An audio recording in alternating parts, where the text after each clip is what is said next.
Johnson's in trouble. That's Jon it. Jones has That's regained the throne! True blue MMA and UFC fans have differing opinions when it comes to who's the best MMA fighter of all time. There's a group who swears by Conor McGregor, while there's another group who says the title belongs with Khabib Nurmagomedov. However, there's also Jon Bones Jones. Say what you will about the guy, but he is a phenomenal fighter. He is one electric fighter who does things that others don't, and when you see him fight, you'll see what we mean. He delivers unorthodox kicks, performs explosive takedowns, and does spinning back elbows. You can ask people he's fought against and the fighters he's trained with, and they'll tell you one thing: he is one of a kind. Undeniably, he has a legacy of personal troubles, steroid controversy, as well as greatness in mixed martial arts, and we're going to talk about it in this video. Let's start the story with his childhood. Born in July 1987 in New York to a Pentecostal pastor and a nurse, Jon Jones had two brothers and a sister. His older sister, Carmen, died of cancer before she turned 18. He grew up in a deeply religious family, and after his mother died from diabetes in 2017, he tattooed Philippians 4:13 across his chest. It was his mom's favorite Bible passage, and it also resonated with him. He began wrestling in high school and grew to love the sport. His coach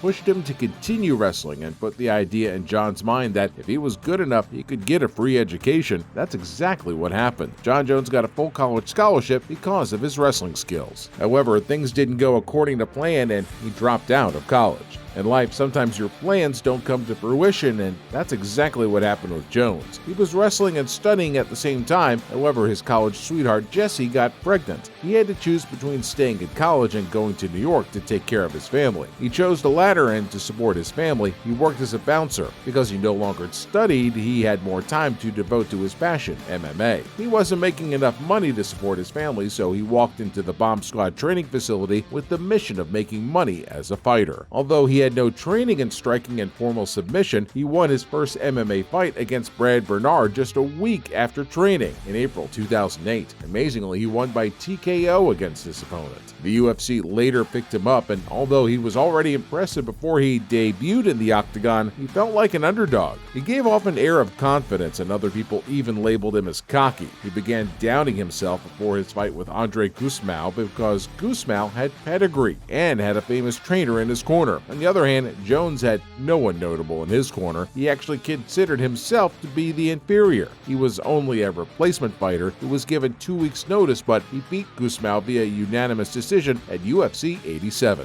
In 2009, he was winning some fights and losing some. In January 2009, he was cited for unsafe passing while driving with his family in Ithaca, New York. His vehicle allegedly struck a car that was trying to make a left turn. There were no injuries, and he wasn't deemed at fault. In December of that year, he suffered the first loss of his official career. He was dominating the fight, but he was disqualified by referee Steve Mazzagatti for using illegal 12-6 elbows that hurt his opponent badly to the point that he could no longer continue with the fight. There were a lot of controversies, and even UFC President Dana White showed his displeasure at the referee. In March 2011, he became the youngest UFC champion in history. Since his debut in the octagon, Jones has been steadily climbing up the rankings, and when he beat Mauricio Shogun Rua at UFC 128, he claimed the light heavyweight title. When he's not fighting in the octagon, he works as a crime fighter. In the lead-up to the fight, he was milling around the venue with his trainer. He saw someone trying to break into a car and trying to leave with the stolen valuables. Jones chased the man down, and being an MMA fighter, it didn't take much for him to tackle the man to the ground and apprehend him with the help of his trainer. The years 2011 and 2012 saw Jones dealing with controversies. In November 2011, Jones was cited for, quote, loss of traction while pulling his vehicle into a strip club in Albuquerque. The Bentley he was driving was towed, and he was taken into custody because he was found to be driving with a suspended license. The charges were eventually dropped. In May 2012, he was again involved in a minor accident when he crashed his Bentley into a utility pole in New York after spending the whole night partying. There were 2 females with him in the car who suffered minor injuries. He refused to take a sobriety test and was taken into custody shortly thereafter. After 2 months, he was issued a fine fine of $1,000 and his driver's license was suspended for 6 months. They also asked him to complete a victim impact panel and have ignition interlocks installed in his car. Jon Jones earns massive amounts of cash from his endorsement deals. Being one of the most recognizable faces in MMA and UFC, brands were naturally eager to work with Jones and have him endorse their products. This became another means for him to make money, aside from fighting in the octagon. Everyone wanted a piece of Jones. He became the first UFC athlete to land a major sponsorship deal with the sporting giant Nike for a hefty sum. However, the company later dropped him because of his many indiscretions. Jones fails drug tests and gets suspended for a whole year. Jon Jones successfully defended his title against Daniel Cormier at UFC 182. However, he was stripped of the title after he was charged with a hit-and-run incident before his fight against Anthony Johnson. The turn of events led Daniel Cormier to win the light heavyweight title in the absence of Jones. However, the two were set to face off against each other at UFC 200. Unfortunately, before the two stars could settle their rivalry once and for all, USADA suspended Jones after testing positive for 2 banned substances. Sources said that the flagged substances were anti-estrogen, and they are used to counter the after effects of illegal substances such as steroids. This implied that Jones was also using steroids, perhaps to give him an edge against his opponent. Jones's manager offered a different explanation, saying that Jones believed he was taking a male enhancement pill offered by Eric Fleisch, a former teammate. Instead of the enhancement pill, Fleisch gave Jones different pills that contained illegal substances. However, this is something that the fans and experts do not believe. After serving a 1-year suspension, Jones would come back to regain his light heavyweight title. He finally faced Daniel Cormier again at UFC 214 at Honda Center in Anaheim. He knocked out Cormier in the 3rd round. However, things didn't go as planned again, as he would be found positive for a banned substance in a test done the day before the fight.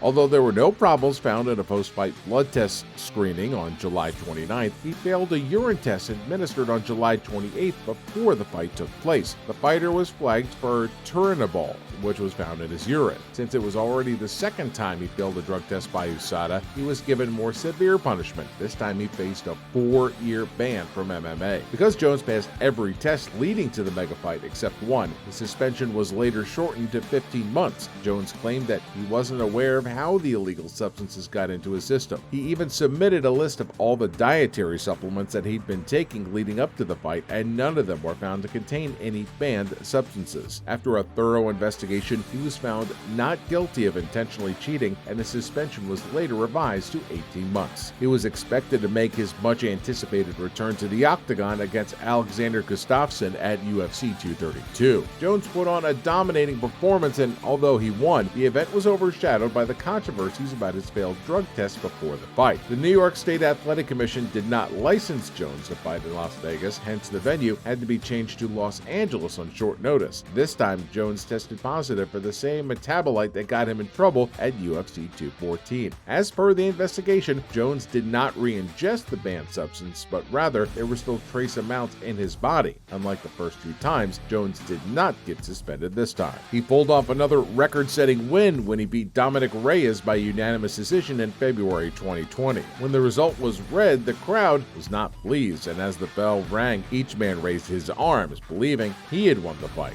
Although the judges scored the fight unanimously in favor of Jones, fans were saying otherwise, and even UFC President Dana White said he scored the bout for Reyes. A month after the fight, Jones was arrested in New Mexico for allegations of aggravated DWI and negligent use of a firearm, according to the Albuquerque Police Department. It's not far-fetched to say that the controversies Jones has been embroiled in, both inside and outside, have marred his legacy. Without a doubt, he is a stellar fighter and he is in a class of his own, but it seems that the problems he's been having are slowly overshadowing his achievements. Time will tell if he will be remembered for his greatness as a fighter or for his failures in and outside the octagon. Well, this is the end of our video.